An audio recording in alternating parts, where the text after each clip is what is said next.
from Lavisha Ben, and today I'm going to show you how I use all of my sewing scraps to make something new.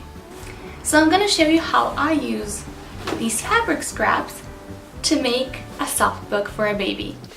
So the first thing I did is make out a plan of how I want the pages to look. You need to choose your format. I'm gonna go with an A4 page format, so the book is gonna be quite big. And I just planned out the pages with some little fun things on them. This is going to involve a lot of cutting, so be prepared. The most important thing is to be prepared so you don't lose your mind with all the little pieces you will need. So the next big thing you need to do is to sort the mess.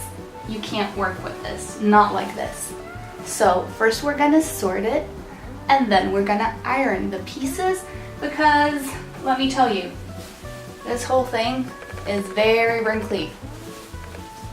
So first, let's organize. Because you made your plan before and you know what you're gonna do, you know roughly which fabrics you will need for what. So this way it's easier to organize it.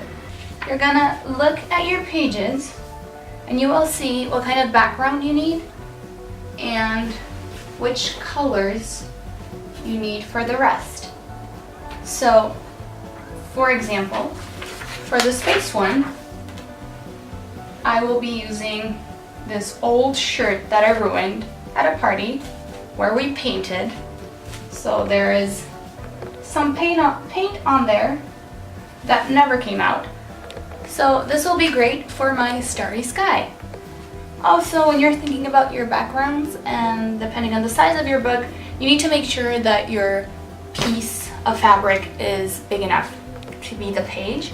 Or alternatively, you can take pieces, like random ones, and sew them together so that you get a nice big piece of fabric. Alright, so let's sort it out. What I like about this shirt is that it has these motifs, which I will cut out to make the eyes for one of my monsters.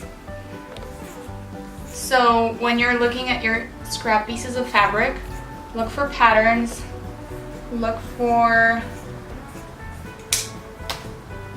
images and drawings. This will probably work. So this is our second page.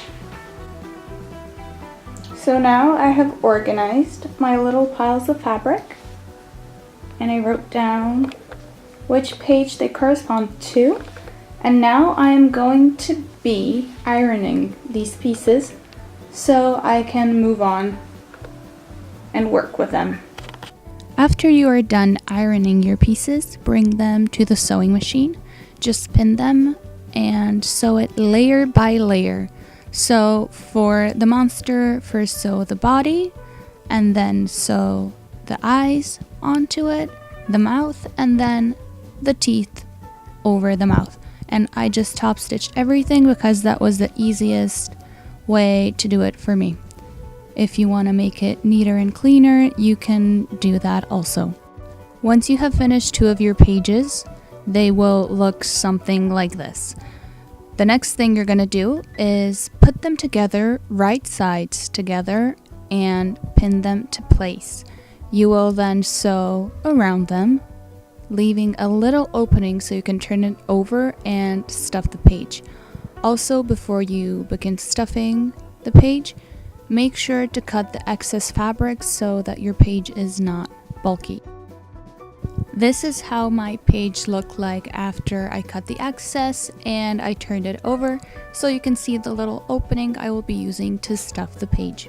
To stuff the pages, I used old pillow stuffing and the rest of the fabric scraps that were too small to do anything else with them, but you can also just use your fabric scraps to fill in the pages. And you fill them to the size, to the fluffiness you want them to be, and then just sew the opening shut. The last thing to do is to bind all of the pages together. I ended up hand sewing the pages together because they were so bulky. And then I added a little ribbon piece to the first and last page so I could shut the book. This is how the final product looks like. So we can untie the book from the first page, and then we get to the jellyfish on the second page and the rocket ship on the third. When we flip the pages, there is the monkey ready to eat some bananas because his mouth can open and close, and the monster to keep him company on the next page. Then we get to the piano, which I stuffed with straws and random scraps, hoping they would make some noise, and a boat that is catching cute little fishies in the net. And on the last page, there is a shoe with some laces, so hopefully the child can learn how to tie their shoe or just play around with it and chew on it. So this is the final product. I am so excited to give this to my nephew for his first birthday, and I hope I inspired you to make a fun little project with your fabric scraps. If you like this video, please give it a thumbs up and subscribe for more. Bye!